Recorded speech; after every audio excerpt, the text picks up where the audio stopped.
Mark Reynolds, a seemingly ordinary man in his 30s, shocked an entire town when he enrolled in a local high school, blending in with teenagers and hiding a shocking secret. What drove him to risk everything, and how did his daring scheme finally unravel? In a quiet suburban town, life followed a predictable rhythm. Students walked to school each morning, parents chatted in driveways, and teachers prepared lessons in the same classrooms they had used for years. Everything seemed ordinary until a man in his 30s quietly appeared at the local high school, enrolling as if he belonged there. At first glance, he looked almost ordinary. His hair was neatly combed, his clothes were casual but tidy, and his backpack hung loosely over his shoulder. He smiled politely at teachers and nodded at students as he passed through hallways. There was nothing to indicate that he was far older than anyone else around him, but small, subtle details like the slight roughness in his hands or the way he carried himself hinted that something was unusual. Teachers assumed he was a transfer student from another state,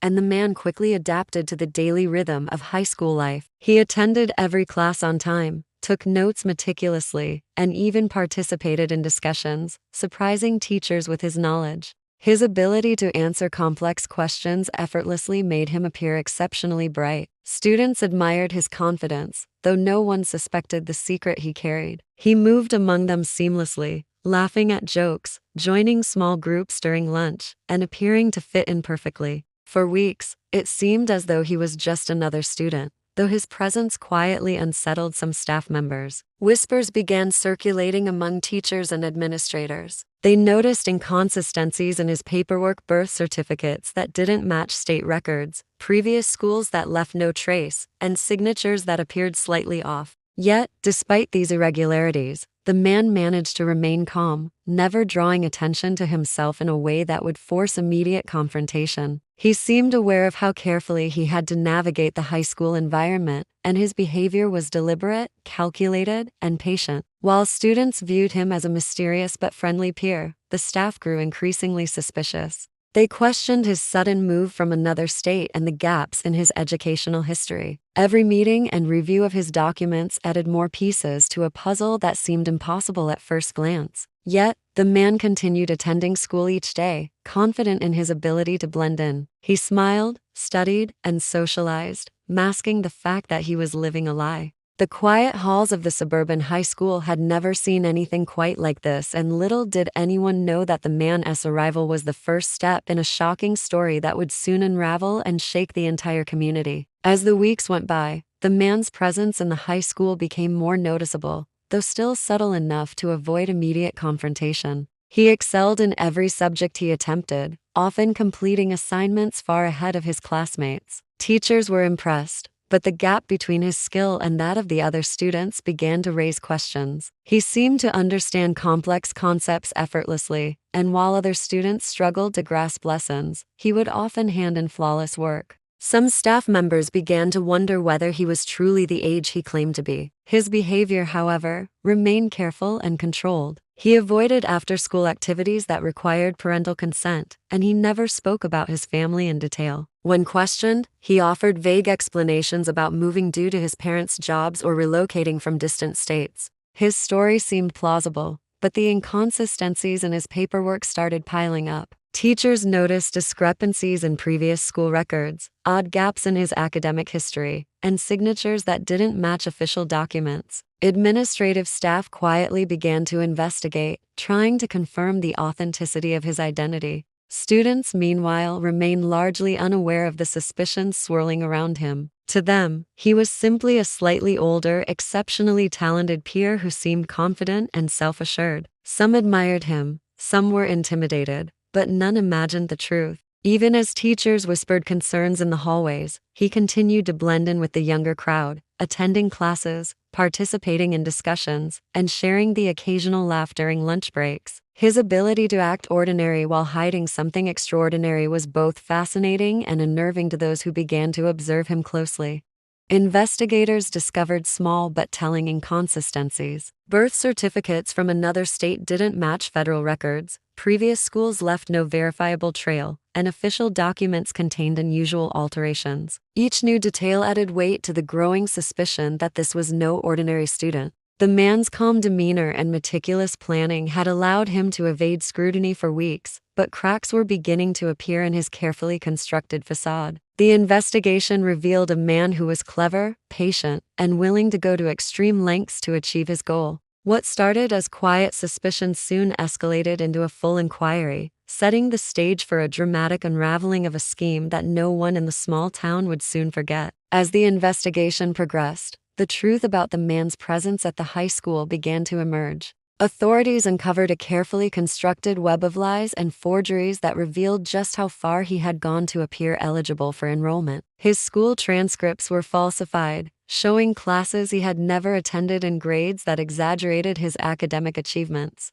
Official identification documents, including birth certificates and state-issued IDs, contained subtle alterations, enough to mislead school officials at first glance, but noticeable to trained investigators. Every step of his plan was calculated, designed to withstand casual scrutiny, yet ultimately leaving behind traces that could not be fully erased. Digging deeper, investigators discovered that the man had attempted similar schemes in other states under different identities. Patterns in his past behavior suggested a long history of deception, involving falsified academic records and assumed identities. It became clear that this was not a spontaneous act or a harmless stunt. It was part of a pattern of manipulation and fraud. His motive began to take shape. Access to social circles and environments meant for teenagers, along with the privileges and opportunities that came with being a high school student, were likely his ultimate goal. Each new detail uncovered added another layer of intrigue, showing how meticulous and patient he had been in planning his infiltration.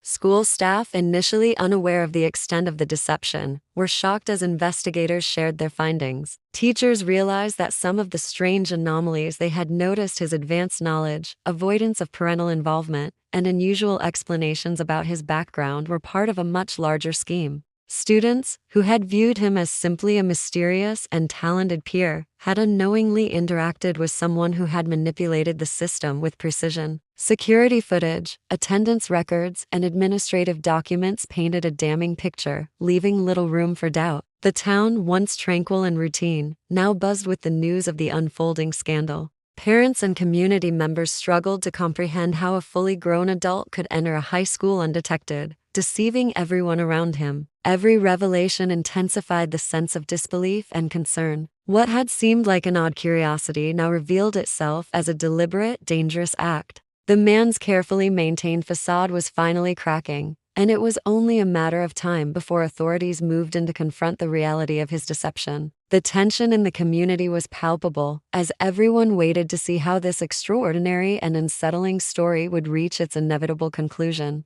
The day of the arrest arrived quietly, almost like any other morning at the high school. Students filed into classrooms chatting and laughing, unaware that the man they had seen every day for weeks was about to be taken into custody. Teachers and staff were on edge, trying to maintain a sense of normalcy while law enforcement prepared to confront the man. Officers had coordinated carefully, ensuring the arrest would happen swiftly and without alarming students. They had collected all the evidence they needed: falsified documents, witness statements, and proof of his repeated attempts to deceive school officials. The culmination of weeks of investigation had led to this moment, and the authorities knew that one misstep could compromise the entire operation. As the man entered the school, he moved with the same confident, composed demeanor he had always displayed. He carried his books, walked down familiar hallways, and greeted staff politely, completely unaware or perhaps unconcerned that his carefully constructed world was about to collapse. Officers quietly followed him, waiting for the right moment to act. When the opportunity came, they approached calmly but firmly, informing him that he was under arrest.